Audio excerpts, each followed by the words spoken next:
लहरें सर में धारा सी थी, क्रम से उठती गिरती प्रीतम। लहरें सर में धारा सी थी, क्रमशः उठती गिरती प्रियतम। चंचल मराल होकर उनसे भामिनी मराली से प्रियतम।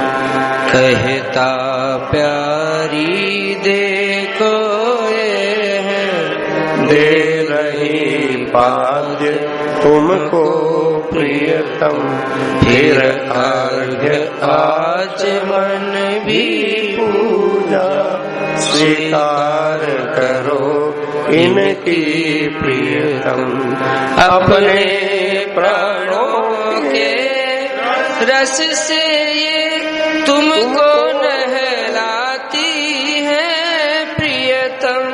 अपने प्राणों की सत्ता का परिधान धराती है प्रियतम। चारों कुलों के द्रुम से जो है कुछ सुमन आते प्रियतम। इनमें उनका ही आभूषण तुमको पहनाती है प्रियतम। उर पर बिखरे पराग की है अर्पित सुगंध करती प्रियतम। उर पर विकसित सरोज लेकर ये फूल चढ़ाती है। अतिशय उमंग की किरणों से आकर्षित हो इनका प्रियतम। भाप सदृश उड़कर जो है बनता है धूप वही प्रियतम। इनके भीतर दिन में जो है दिन कर की परछाई प्रियतम।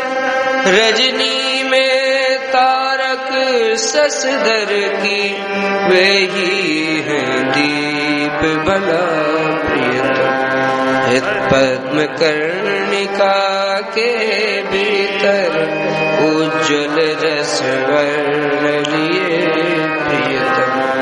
जो वस्तु सुसंचित है उससे नैवेद्य निवेदन। उज्ज्वल जल दिले कर पुनः आज मन कराती है प्रियतम। उन अरुण उत्पलों के दल से रचती तमोल ये प्रियतम।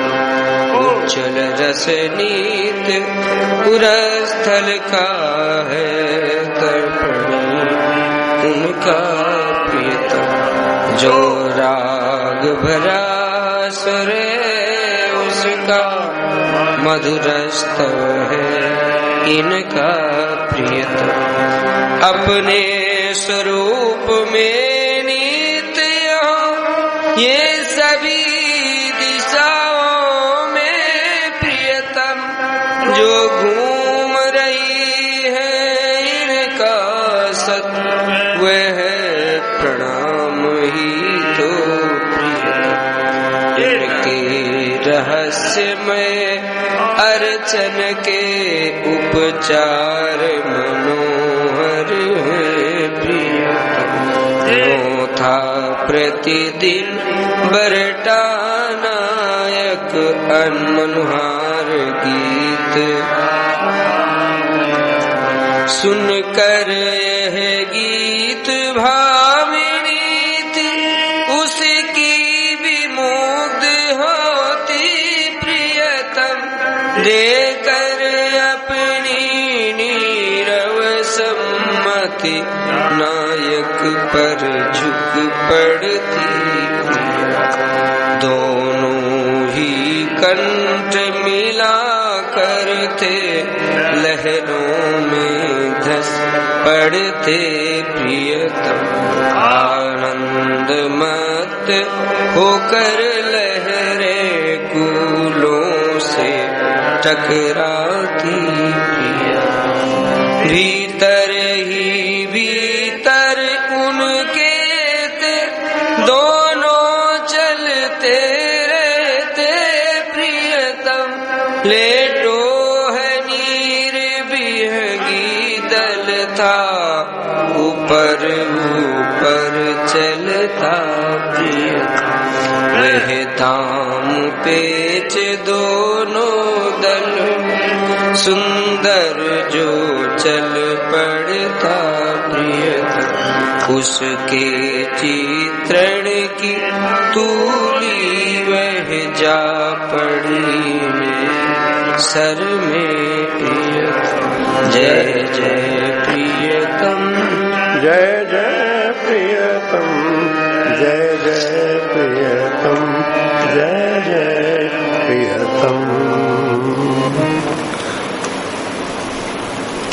श्री राधा कुंड की इस विशिष्ट अर्चना का वर्णन करते करते वर्णन करने वाली वाणी रूपी तूलिका अब कृष्ण कुंड का वर्णन करने में लग गई।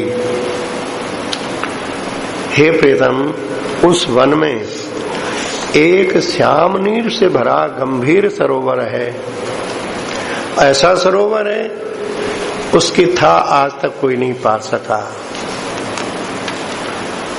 जो युग युग तक सांस रोकने में समर्थ थे ना, वो भी उसकी गहराई नापने के लिए गए पर नहीं नाप सके। निराश होकर के उदास ही उनको लौटना पड़ा। क्यों? अरे भाई, उस सरोवर में भगवत्ता का पूर्ण प्रकाश है। भगवान की था कौन पालेगा? भगवान किसको कहते हैं? बोले 6 वस्तुएं जिसमें पूर्ण रूप से होती है उसको भगवान कहते हैं।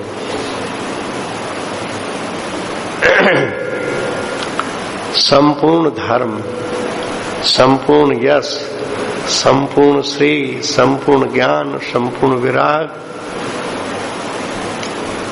ये जिनमें पूर्ण रूप से होते हैं वे भगवान। वो भगवत्ता उसके जल के कण कण में है, तो कैसे कोई पार पा जाएगा? उस सरोवर के जल से आसपास की लता वल्लरियां सिंचित होती रहती थी, क्योंकि ये जल दिन में 4 बार उपन करके आसपास फैलता है। तो आसपास की लता वल्लरियां वृक्ष जो हैं वो इसके जल से सिंचित होती हैं। अतः उनमें जो पुष्प आते हैं उनकी सुगंध भी बड़ी विचित्र होती है। बहुत सुंदर सौरभ वाले उनमें पुष्प आते हैं और उस जल का प्रभाव ऐसा है, इसको छूते ही तन का रंग बदल जाता है। एक कण भी यदि किसी ने पी लिया तो सारी आसक्तियां जगत की तत्क्षण दूर हो जाती है। उसको देखते ही आंखें श्याममयी हो जाती है। फिर जिधर देखती है उधर नीला नीला ही नजर आता है। और इस सरोवर की चर्चा किसी के कान में पड़ जाए तो फिर उसे और बातें सुहाएगी नहीं, यही सुनता रहेगा। ये कृष्ण कुंड के बहाने श्री कृष्ण की बात कही जा रही है। गोपियां भी कहती हैं, हे प्यारे श्याम सुंदर, तुम्हारे पास में सबको तुरंत आकर्षित करने वाली बहुत सी वस्तुएं हैं। उसमें एक वस्तु अधर सुधा भी है। वो थोड़ी सी यदि किसी को मिल जाए, इतर राग विस्मारणम नराम बितर वीर नस्ते धरामृतम, तो जिसके कानों में उसकी चर्चा भी पड़ जाती है वो उसके अतिरिक्त और कुछ सुनना नहीं चाहेगा। और इस कुंड के पास जो सुंदर पुष्प, सुरभित पुष्प जो लगते हैं ना, उन पुष्पों की सुगंध लेकर के वायु जहां जहां जाता है वहां के प्राणी उस सुगंध पर न्यौछावर हो जाते हैं। ये सौरभ कहां से आई? अर्थात श्री कृष्ण के तन की सुगंध इतनी मादक है। बाबा सुनाते थे कि एक काशी में संत थे, उनको गंधी बाबा भी कहते, नाम उनका भूल रहा हूं, शायद कमल दीदी को याद हो। उनको गंधी बाबा भी कहते थे। उनके पास ऐसी सिद्धि थी कि वहां पर वो बड़े चमत्कार दिखाते थे आध्यात्मिक। बाबा और बाबूजी पहुंचे तो बाबूजी का नाम तो सुन ही रखा था। तो बाबूजी ने कहा हमें श्री कृष्ण के तन सुगंध का आग्रहण कराइए। तो मुस्कुराए और चुप हो गए। थोड़ी देर में देखते हैं कि वो कमरा ऐसी सौरभ से भर गया, ऐसे सौरभ से भर गया। तो बाबूजी को तो उनकी गंध का अनुभव था ना, इसलिए समझ गए कहा श्री कृष्ण तन की सौरभ ऐसी होती है। उनके लिए लोग कहते थे कि ग्रंथों में कथा आती है कि भगवान के नाभि से कमल उत्पन्न हुआ और उससे ब्रह्मा जी उत्पन्न हुए। बातें समझ में नहीं आती तो कहते अरे भाई भगवान की बात तो भगवान जाने, पर इतना तो हम भी करके दिखा सकते हैं कि नाभि से कमल छत के बराबर ऊंचा ले जाएं। तो वो ढलता समय था, दिन का मध्याह्न के बाद का समय था, फिर भी उन्होंने लेट गए और थोड़ी देर में उनकी नाभि उभरते उभरते एक हाथ ऊपर उठ करके कमल कलियों विकसित हो गई। बाद में स्मरण कर लिया और बोले कि यदि ये प्रातःकाल का समय होता इस कली को छत के बराबर ले जाता। तो जब एक योगी अपनी योग साधना से ऐसे ऐसे अद्भुत चमत्कार दिखा दें तो भगवान की बात तो भगवान की ही है। इसलिए कहते हैं कि इस सरोवर के जल से सिंचित जो वृक्ष लताएं, उनमें जो सुरभित पुष्प आते हैं, उनकी सौरभ लेकर के पवन जहां जहां पहुंचता है उसका आग्रहण करके वहां वहां के प्राणी उस सौरभ पर न्यौछावर हो जाते हैं। इस सरोवर के चारों कूलों का निर्माण पीली मणियों से हुआ है और ये जल प्रतिदिन दिन में 4 बार बढ़ करके इन कुंजों की ओर जाता है। तो सबसे पहले जाता है खंडिता भाव के मूल स्रोत श्री ललिता जी की कुंज की ओर, जिसमें बेल के बड़े बड़े वृक्ष लगे हुए हैं। इतने वेग से जाता है कि मानो इन कुंज को खंडित कर देगा, इन बिल्व वृक्षों को उत्पाटित कर देगा। अर्थात खंडिता भाव को मनाने की प्रक्रिया कितनी त्वरा से और मना ही लेते हैं। पूर्व में अग्निकोण में जाता है 8 दिशाओं में और वहां जाता है उनको सुख देने के लिए। उन निकुंज वासनी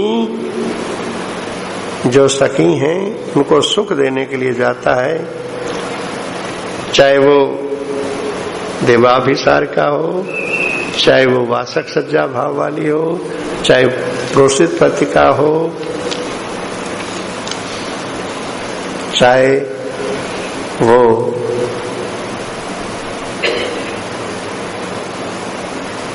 करहंतरिता भाव की हो, सबके पास पहुंचता है। सबको इतना सम्मानित करता है कि उनका वो जितना भी रोष है वो सब विगलित हो जाता है। कहते हैं श्री कृष्ण माननीयों को मनाने में इतने चतुर है कि उनकी तुलना किसी से की ही नहीं जा सकती। हाँ, कभी कभी मनाने का ऐसा भी खेल होता है कि जो दुख के आंसू बहाती है उससे भी कहीं अधिक विकल होकर के पहुंचते हैं। विकल होके पहुंचते हैं तो जिसको समझाने गए वो उल्टी समझाने लगती है कि इतने विकल मत हो, मैं तो तुम्हारी ही हूँ, इतने विकल क्यों हो रहे हो। कहती हैं मैं तो तुम्हारी अंतश्चेतना में ही हूं, फिर इतने क्यों विकल हो रहे हो। ऐसे ये सरोवर का जल घूम घूम करके इन सभी को प्रेम से अपलावित करता रहता है। ये है संकेत श्री कृष्ण का इन सखी सहचरियों के प्रति, कि जो श्री कृष्ण के प्रति सर्वथा आत्मसमर्पण भाव लिए हुए हैं, उनके लिए श्री कृष्ण जब उनको प्रीति दान करने लगते हैं तो बड़े होकर के नहीं, बहुत ही अपने को नगण्य मान करके उनको प्रीति दान करते हैं कि हे ब्रजदेवियों, तुम्हारे प्रेम के बदले में देने लायक मेरे पास कुछ नहीं है, मैं तो तुम्हारा कीर्तदास हूँ। ऐसी दैन्य भरी जब बातें सुनाने लगते हैं तो ये दैन्य की बातें उनको अच्छी नहीं लगती। श्याम सुंदर ऐसी बातें हमारे सामने न कहो। ऐसे घूम घूम करके सबको नवीनतम सुषमा से, सौंदर्य से, सुख से भरता रहता है। ये तो है कृष्ण कुंड की बात। अब कृष्ण कुंड के थोड़ी दूरी पर एक मंदिर है, सूर्य मंदिर। सूर्य मंदिर है और ये मंदिर में जो सूर्य भगवान का विग्रह है वो हीरकमय है। उसको देखने से ऐसा लगता है कि आकाशचारी भगवान सूर्य यहाँ पर धरती पर इस रूप में आकर के हम सबको निहाल कर रहे हैं। मंदिर के पास एक जल से भरा हुआ कुंड भी है जिसको सूर्य कुंड कहते हैं। और इस कुंड की ये विशेषता है कि 12 ही महीनों इसमें कमल खिले रहते हैं। कमल 12 महीनों नहीं खिलते, इनकी भी ऋतु होती है, लेकिन इस कुंड में 12 ही महीनों कमल खुले रहते हैं। और मंदिर का निर्माण कुछ ऐसे कौशल से किया गया है कि जहाँ सबको सभी ऋतुओं का बोध होता है। मंदिर के कक्षों में सभी ऋतुओं का बोध होता है। और मंदिर की कोई परिक्रमा के लिए चले तो जिस किसी भी मोड़ पे पहुंचता है तो उसको दिशा भ्रम हो जाता है। और रवि विग्रह की भी ऐसी विशेषता है कि जब सवेरे सूर्य नारायण आकाश में ऊपर उठने लगते हैं तो इनसे पुखराज राशि झरने लगती है। और जब अस्ताचल की ओर जाते हैं तो वो सारी पुखराज राशि पानी बनने लगती है। इनकी आराधना करते समय आराधक का प्राण देह मन सब तेजोमय बन जाता है। उतने क्षणों तक उसके चित्त की वृत्ति तुरीय अवस्था में पहुंच जाती है। तुरीय अवस्था जागृत स्वप्न सुसुप्ति तो हम लोग जानते हैं। तुरीय अवस्था ये आत्मस्थिति है। ये ज्ञानी जनों को भी प्राप्त होती है। पूजा जिसने की है उसका अनुभव है कि उतने काल तक उसको अपने देह मन प्राण आदि की कोई स्मृति नहीं रही। भागवती सत्ता में ही वो स्थित हो जाता है, स्वरूप स्थित हो जाता है। ऐसे इस रवि विग्रह की महिमा है। अब इस सूर्य कुंड से थोड़ी दूरी पर एक छोटा सा ग्राम है। उस ग्राम का नाम है जावट ग्राम। इस जावट ग्राम सरोवर के तीर पर ही बसा है, पर इसमें बसने वाले जो है ना वो देवी के कृपा पात्र हैं और इतने संपन्न हैं कि उनके मकानों के द्वार भी रत्नों से बने हुए हैं। राजा का सा उनका जीवन है, फिर भी अत्यंत शीलवान है। इतने वैभवशाली होने पर भी अत्यंत शीलवान हैं। जो सिद्धियां बड़े बड़े तंत्र और मंत्रों से मिलती है वे सिद्धियां इस गांव में रहने वाली तरुणियों को स्वाभाविक प्राप्त है। पर उनका एक निश्चय है, एक व्रत है कि इन शुद्धियों का उपयोग कभी भी अपने सुख के लिए नहीं करेंगी। हाँ, दूसरों के सुख के लिए दूसरों के सुख के लिए तो वे अपने आप को भी मिटा देने की भावना लिए वे रहती हैं। ऐसी परस्पर उनमें प्रीति है। सबके प्राण सब में अनुस्यूत रहते हैं। तेरे मेरो जीवरा एक एक कैसे हुई रे, कहते हैं। लेकिन ये गोपियां कहती है, तन न्यारो मन एक हमारो, हम तुम दोनों एक ही रूप। तो एक दूसरे में प्राण समाये हुए रहते हैं। बोले इसका उदाहरण अन्यत्र संसार में कहीं देखने सुनने को नहीं मिलता। ऐसी प्रीति है। और एक अद्भुत बात, देवी के कृपा पात्र है ना, तो ये दिन में तो इस सुंदरी वन के उद्यान में घूमती रहती है और रात्रि में श्री यमुना जी के तट पर श्याम सुंदर के साथ इनका लीला विहार होता है। परंतु कोई इनको ढूंढने जाए कि कहाँ गांव है, कहाँ बस्ती हैं, कौन इनके माँ बाप हैं, तो वो देवी की ऐसी माया है कि इसका अनुसंधान किसी को नहीं मिलता। इतनी बातें इस द्वितीय शतक में इस जगदम्बा के सुंदरी उद्यान में मुख्य रूप से बताई गई। इसका थोड़ा कृष्ण कुंड का पाठ कर लें, फिर तृतीय शतक में यहाँ तक तो अब श्री लाली कितनी प्रतीक्षा करेगी। चलिए पहुंचाएं तो सही वन में, अभी तो वन का वर्णन ही चल रहा है। श्री कृष्ण कुंड, छंद संख्या 187।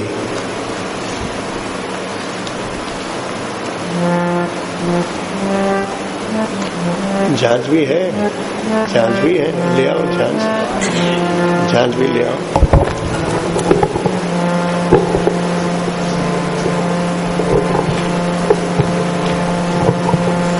था श्याम नीर से भरा एक गंभीर सरोवर, हे प्रियतम पास का न कोई थाह तके करके प्रयास।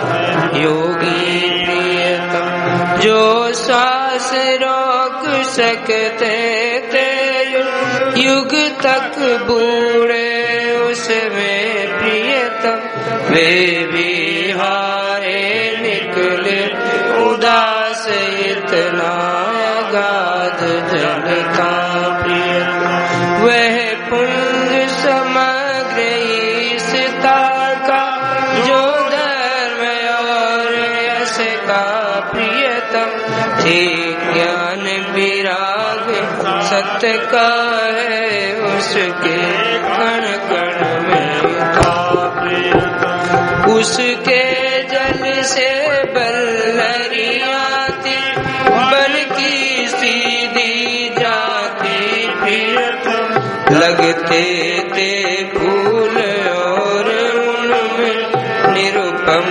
सौरभ वाले। उस जल चूते रंग बदल जाता प्रियतम। पीने वाली कण एक ही तरह सब राग भूल जाती प्रियतम। उसको निहारते ही आंखें होती थी श्याममयी प्रियतम। जो भी फिर कहीं कभी दिल के नीला जिसके कानों में भी उसकी चर्चा थी बढ़ जाती। उसको उसके अतिरिक्त बात कोई लेकर समीर सौरभ उसका जाता था जहाँ दम प्रियतम।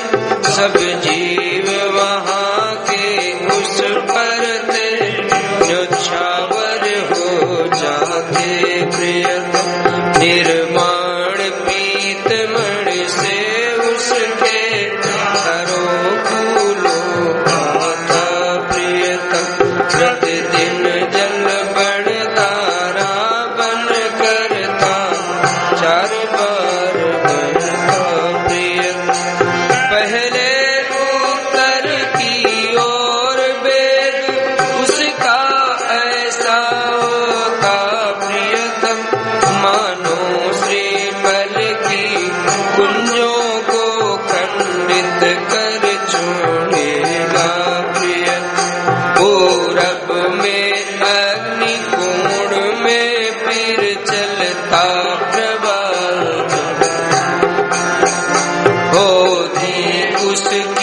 गतियों जैसे जाता हो सुख तेरे प्रियतम।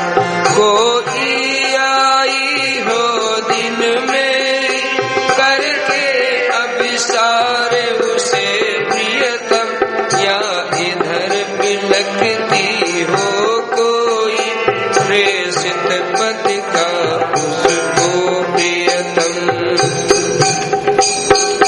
दक्षिण में जब चलता लगता कोई मधुपी प्रियतम, अपने तन का सब भान बुला चल रहा भटकता हो प्रियतम। टकरा कर उन तरुओं से किंचित रुक सा जाता प्रियतम। अंतश्चेतना वृत्ति फिर भी पथते दिखला देते प्रियतम। पश्चिम में बढ़ते ही होता अतिशय बेहाल भला प्रियतम।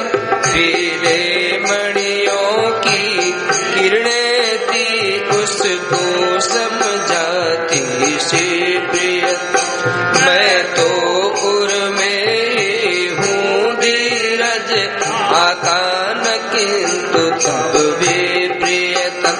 यो घूम घूम बन में बरता पल पल नव नव सुषमा प्रियतम। हे मूट हुए अन्यत्रवा वे पुनः किरण माली प्रियतम। हीरक में विग्रह बन करते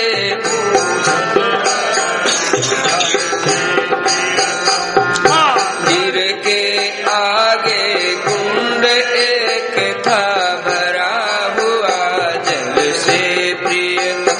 विकसित सरोज से बना रम रहता सब ऋतुओं। ऐसे कुछ कौशल से रचना मंदिर की थी जिससे प्रियतम होती उपलब्ध सदा ऋतुएं सब उसके कक्षों में प्रियतम। एवं कोई भी क्यों न भला कितना ही सजग रहे प्रियतम, आते ही कोई मोह उसे देख भ्रम हो ही जाता। विग्रह की विशेषताएं सबको लक्षित होती प्रियतम। प्रतिदिन जब तक दिन कर नभ में ऊपर उठते रहते प्रियतम, तब तक पुखराज राशि उसके नख से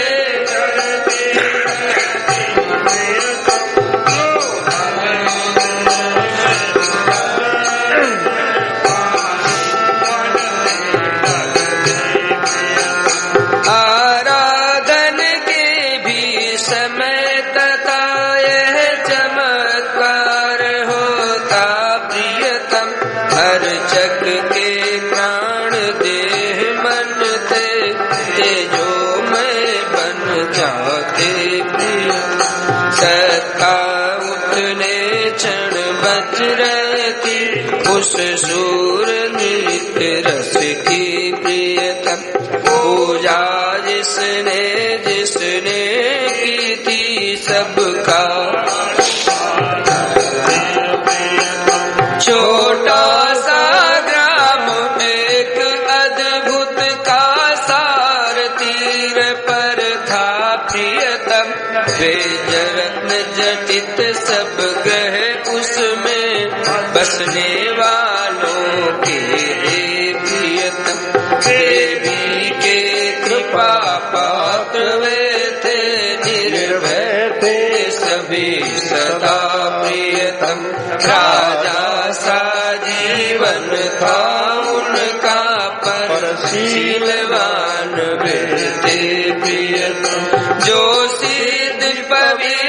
तंत्र एवं मंत्रों से मिलती है प्रियतम, भूषित उससे प्रायः करुणेति सती गाँव वाले प्रियतम। जीवन भर का यह किंतु अहो उनके व्रत निश्चलता प्रियतम। मैं कभी सुख के लिए नहीं योग करूं किसका प्रियतम। ऐसी थी प्रीति परस्पर जो वे एक दूसरी के प्रियतम, सुख के निमित्त मर मिटने को प्रस्तुत हरदम रहते प्रियतम। सबके ही प्राण सभी में सच रहते थे स्फूर्त हुए प्रियतम। अन्यत्र न ताब सखी बना है नहीं न होगा। कानन की उन कुंजों में मैं दिन में घुमा करती प्रियतम। नीले सरिता तट पर उनका रजनी विहार होता प्रियतम। ऐसी माया थी देवी की कोई न जान पाता प्रियतम। है गाँव सरोवर किधर कावे, नाम धरे क्या है प्रियतम। जय जय प्रियतम, जय जय प्रियतम, जय जय प्रियतम, जय जय प्रियतम।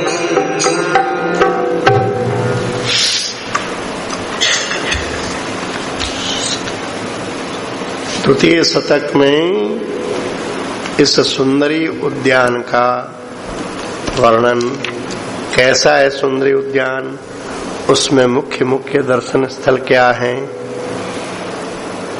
अब फिर से आ जाएं पहले शतक के अंतिम छंद पर कि जहां श्री राधा ब्रह्मान जी से, कीर्तिदास जी से प्रसन्न चित्त से आज्ञा लेकर के सखी सहस्त्रियों के साथ इस वन के लिए चली, बड़ी द्रुत गति से चली।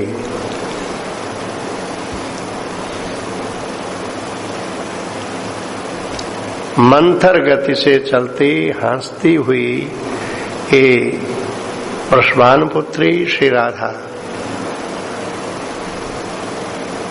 सोने की सी पुतली सहचरियां इसको घेरे हुए हैं और श्री राधा सुंदरता की किरणें चारों ओर बिखेरती हुई इस वन की सीमा के पास आकर के उत्तर मुख होकर के भोली चितवन से वन की ओर देख रही है। भोली चितवन से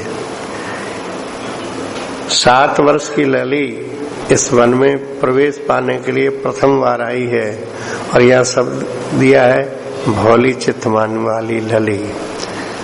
ये शिष्टता के सुकोमल भोलेपन के भाव आगे चल करके जब नीलम प्रतिमा के पास पहुंचेगी तो ये शिशुता वाले भाव तिरोहित होकर के समर्पण वाले भाव, उद्दीपन वाले भाव जागृत हो जाएंगी और इसके बाद जैसे भवन से आई थी वो लली नहीं है, फिर वो बदल जाती है, पूरी की पूरी बदल जाती है। लली तो वही है पर उसका भाव जगत एकदम बदल जाता है। मंथर गति से चलती हंसती आई नृप की पुत्री प्रीतम, सोने की पुतली सी सब थी घेरे सहचरियां प्रीतम। किरणें बिखेर सुंदरता की सब और खड़ी वह थी प्रीतम, वन के समक्ष उत्तर मुख हो भोली चितवन वाली प्रीतम। पहली बार इतनी चली है, आसपास खेलती रही पर इतनी दूर पहली बार आई है, इसलिए थे गाल भाल पर व्यक्त हो श्रमकण मोती से प्रीतम। पसीने की बूंदें गाल और भाल पर छाई हुई है, शीतल बयार उसको पहुंचने में लगी हुई है, व्यस्त है। मखमल से कोमल दूब हरी लहराती थी हिलती प्रीतम, मनुहार धरा करती मानो रे नेक बैठ जा तू प्रीतम। इस वन की हरी हरी दूर्वादल से समलंकृत भूमि मानो इस लली से कह रही है, अरे नेक देर बैठ जाना। प्रथित परा नृपति कन्या में कैसे विश्राम करे प्रीतम, आकर्षित था करता वह वन कमनीय दूर से ही प्रीतम। उस वन की शोभा आकर्षित कर रही है, इसलिए कैसे विश्राम करे। बस तितली सी उड़ती जा पहुंची भीतर वह सीमा के प्रीतम, मेहंदी की झाड़ी के पथ से उन सबको साथ लिए प्रीतम। वन में उत्तर मुख होकर के खड़ी है और प्रवेश कर रही है वन की दक्षिणी सीमा से, और दक्षिणी सीमा पर सबसे पहले मेहंदी की झाड़ी लगी है। किसी सुकोमल पुष्पों की क्यारी पर सुरक्षा की दृष्टि से मेहंदी आदि की झाड़ी लगा दी जाती है, तो मेहंदी में कांटे भी होते हैं और सघन हो जाती है, तो उसके भीतर कोई घुस नहीं सकता। तो ये जगदम्बा का वन है, यहाँ चारों ओर पहरा है, इसमें कोई जा नहीं सकता। पर आज लली आई है, ये तो आज्ञा लेकर के आई है। अतः इस मेहंदी की झाड़ी से तितली की तरह भीतर प्रवेश कर जाती है, सबको साथ लिए वे। भीतर जाते ही सबसे पहले खंजन पक्षी को सबसे पहले देखा। एक खंजन पक्षी बड़ा शुभ माना जाता है।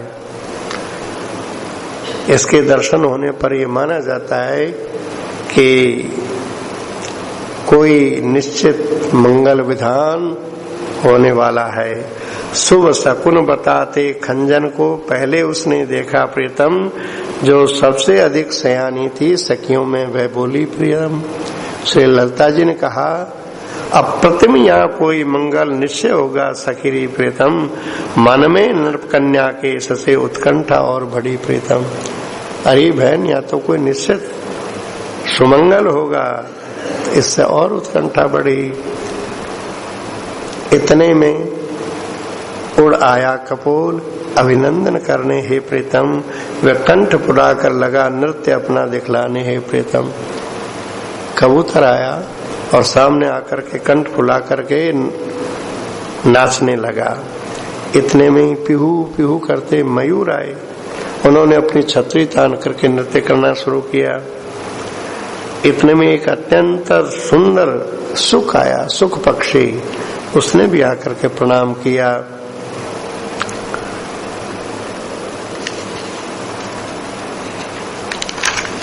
एक नीलकंठ पक्षी आया, सामने आकर के अपनी गर्दन झुका करके, और वो उसकी आवाज ही ऐसी होती है। इन पक्षी ये जो आए, इनकी मधुर आवाज है, उसकी आवाज भारी आवाज होती, गुड़क गुड़क गुड़क कैसे करता है। तो उसने भी पर अपनी जैसी भाषा उसमें आकर के उसने प्रणाम किया। और तीतेर बटेर की टोलियां ये आई और मंडलाकार आकर के चारों ओर प्रदक्षिणा करने लगी। अरे भाई कहाँ तक बताएं, बोले इस रंग बिरंगे जाने कितने पक्षी थे, उनकी गणना करना कठिन है। ऐसा लगता है कि इस प्रकृति में जितना भी नानापना है, जो नित्य सृष्ट होता रहता है, वो सभी पक्षी समूह बन करके स्वागत करने चलाया। अब हंस हंस के ये नृपति नंदनी उनको निहार रही है, सहेलियों से कहती है, ये जिस प्यार को लेके, जिस उमंग को लेके आए हैं, इनको मैं क्या दूं। मेरा रोम रोम इन पर न्यौछावर है, मैं इनकी भाषा नहीं जानती, इनसे क्या बात करूं। तुम में से कोई जानती हो तो बताओ। इतना सुनते ही वो सुख पक्षी उड़ के सामने आया और सुस्पष्ट मानवीय बोली में, बड़ी सुमधुर बोली में बोलने लगा, हे राजनंदनी, आपको जो कुछ कहना हो हमसे कहो, हम तो आपकी वाणी सुनकर के निहाल होंगे ही, और आपकी वो सुधामयी वाणी इस श्रवण पुटों में पढ़ करके हमको धन्य धन्य कर देगी। देखो इस वन में जाने कब से, अविच्छिन्न काल से, अर्थात ये जगदम्बा का वन है, नित्य वन है, सच्चिदानंद वन है, और ये सुख भी कोई साधारण नहीं है। इस सुख की बात कहते हैं, इस सुख की उत्पत्ति श्री कृष्ण के केशों से हुई है, और ये हरा हो गया। काला होना चाहिए था, हरा क्यों हो गया? तो कहते हैं युगल उपासक है, ये युगल उपासक है। कभी श्री कृष्ण के पास, कभी राधा रानी के पास, तो युगल उपासना का प्रभाव क्या पड़ा? जैसे कहता है ना, मेरी भव बाधा हरो श्री राधा नागरी सोई, जातन की झाई परत श्याम हरित द्युति होए। तो इस युगल उपासना का प्रभाव है कि ये सुख जो है हरे रंग का हो गया। तो ये सुख कहता है अविच्छिन्न काल से हमारा इस वन में वास है, यहाँ के कोने कोने से मैं परिचित हूँ। आपने जो पूछा है ना, आपकी ये वाणी प्रति उत्तर चाहती है ना, तो आपकी ही वाणी मेरे भीतर प्रवेश करके अब रस का सागर बन के उमड़ेगी, रस का सागर बन के उमड़ेगी। अब जो कहने जा रहा हूं, देखो श्री कृष्ण कथा, श्री कृष्ण कथा यही तो कानों के लिए रसायन है। ये सुख अब जो कुछ भी सुनाएगा, तो जैसे रामचंद्र गुण बरनी लागा, सुनते ही सीता कर दुख भागा। अशोक वाटिका में जानकी जी को पेड़ पर से हनुमान जी ने सुनाया, लागी सुने श्रवण मन लाई, आदि ते सब कथा सुनाई, श्रवणामृत जय कथा सुहाई, कही सुप्रकट होत के न भाई। ये कृष्ण कथा, ये राम कथा, ये कानों के लिए रसायन है ही। अतः ये सुख कहता है कानों में भरा अमीय रस। ये आपने इतना पूछ लिया ना, तो ये कानों में हमारा अमृत भर गया। अब ये सागर बन के उमड़ेगा। उसकी बात सुन करके श्री राधा कुछ देर तो चुपचाप सोचती रही, फिर बड़ी शैली की तरफ देखा, उस अद्भुत तोते को देखा।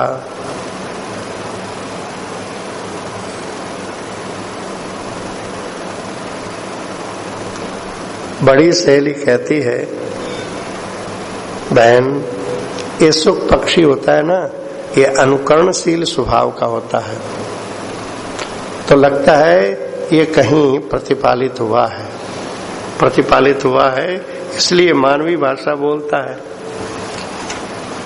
इस उत्तर से श्री राधा को संतोष नहीं हुआ। उसने कहा है कि प्रतिपालित हुआ है कहीं पर, तो आज तो मैं पहली बार आई हूं, मेरा परिचय इसने कैसे जान लिया? तो पता लगा इसकी ये प्रतिभा स्वभावगत है कि कोई रटी हुई है। इतना उत्तर देने के लिए श्री ललिता जी कुछ सोच ही रही थी, तब तक वो सुख अपनी अणुचंचु को धरती के छुआ के नेत्रों को रस से घुमा घुमा करके, उसके कहने का बड़ा ढंग अनोखा है, बड़ा प्यारा सुख है ना।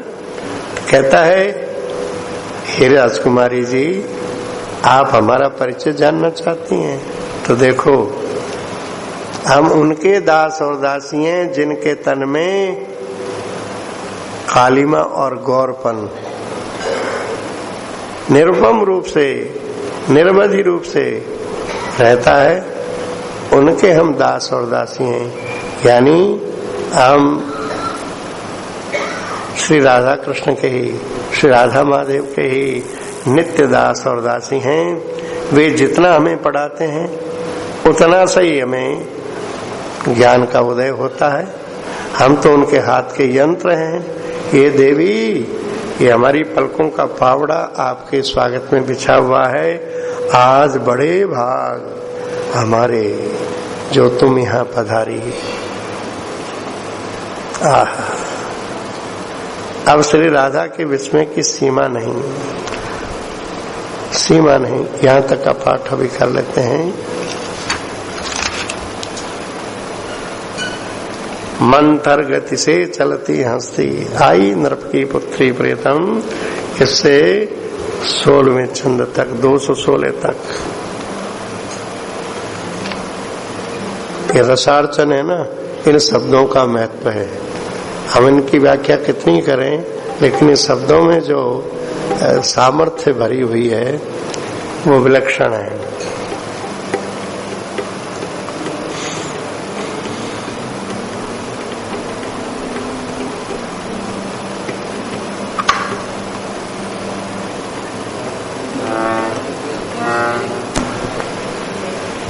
एक मिनट।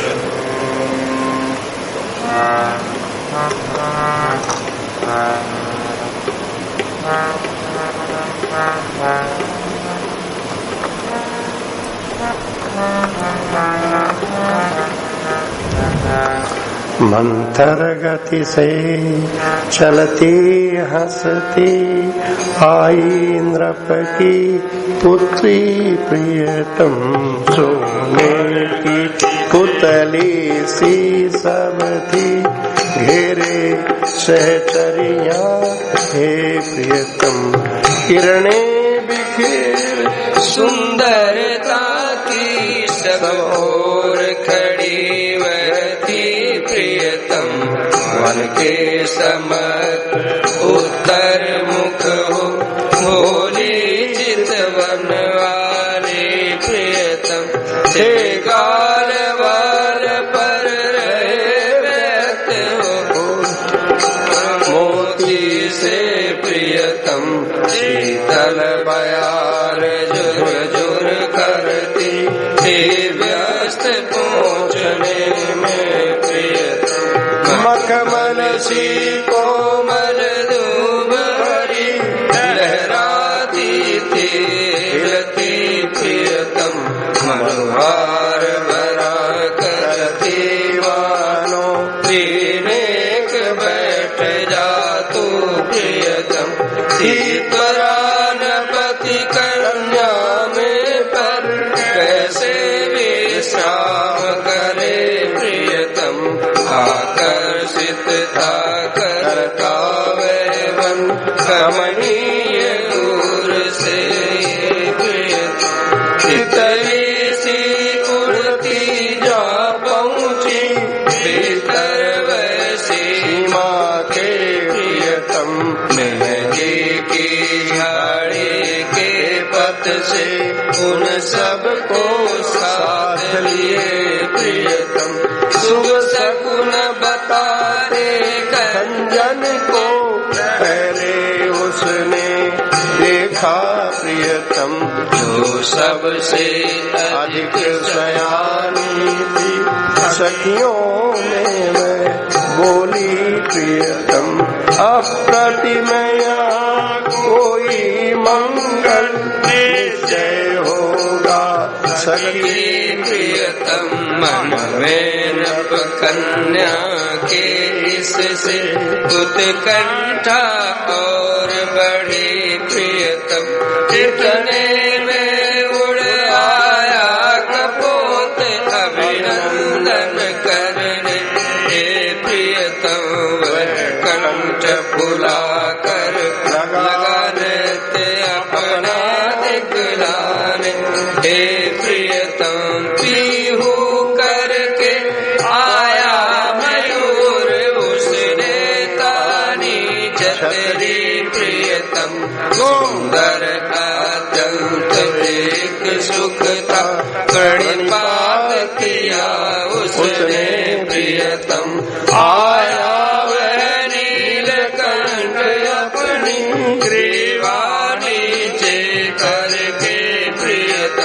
मुख जप दुहिता की और किए चल पड़ा गुड़क करके प्रियतम आई बटती तर की टोली रचना कर मंडल की प्रियतम आगत उन सभी अतिथियों की करती प्रदक्षिणा थी प्रियतम वे रंग बिरंग कितने थे क्रमश विहंग आए प्रियतम उनकी गणना करके कैसे क्या बतलाऊं तुमको प्रियतम नानापन हो प्रकृति में जो है नित्य श्रेष्ठ होता प्रियतम मानो वह सभी विहंग बनकर आया स्वागत करने प्रियतम हंस हंस कर नपति नंदनी थी उनको निहार लेती प्रियतम कहती सहेलियों से फिरती क्या हूँ मैं इनको प्रियतम जो प्यार लिए ये आए हैं वह इनकी ही निधि है प्रियतम मेरा भी रोम रोम इन पर है न्योछावर अब तो प्रियतम आशा मैं नहीं जानती हूँ इनकी क्या बात करूँ प्रियतम कोई तुम में से भले मुझे बतलाओ तनिक कला प्रियतम इतना कहते ही की वही उड़कर सम्मुख आया प्रियतम सुस्पष्ट मानवी से सुमधुर बोले में बोल उठा प्रियतम तुम कहो राजनंदिनी जो भी चाहो कहना हमसे प्रियतम हम तो निहाल सब होंगे ही भय सुधा श्रवण पुट में प्रियतम अविच्छिन्न काल से सुखमय बनवास हमारा है प्रियतम कानों में भरा अमीर से सागर बन उमड़ेगा प्रियतम विस्मय से कुछ पल नृपपुत्री अपलक चुपचाप रही प्रियतम देखा फिर बड़ी सहेली को अद्भुत उस तोते को प्रियतम कुछ सोच सकी बोले सुख है प्रतिपालित कहीं हुआ प्रियतम अनुकरणशील ये जाति सदा ठगती होती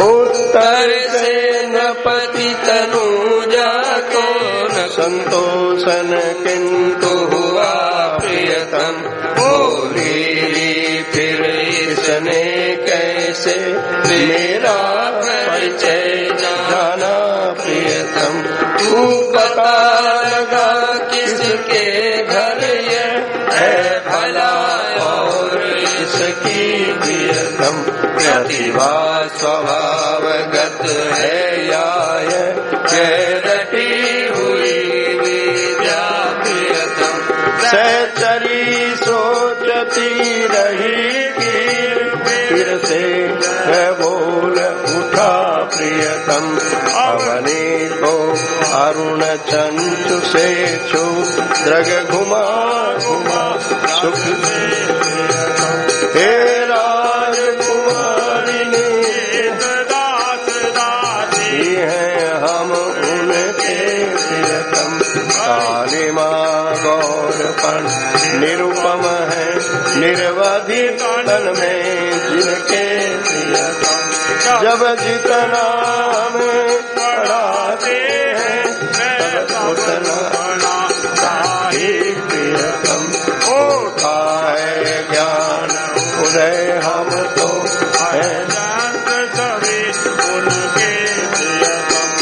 जय देवी पावड़ा बिछा हुआ दिखता है स्वागत में प्रियतम।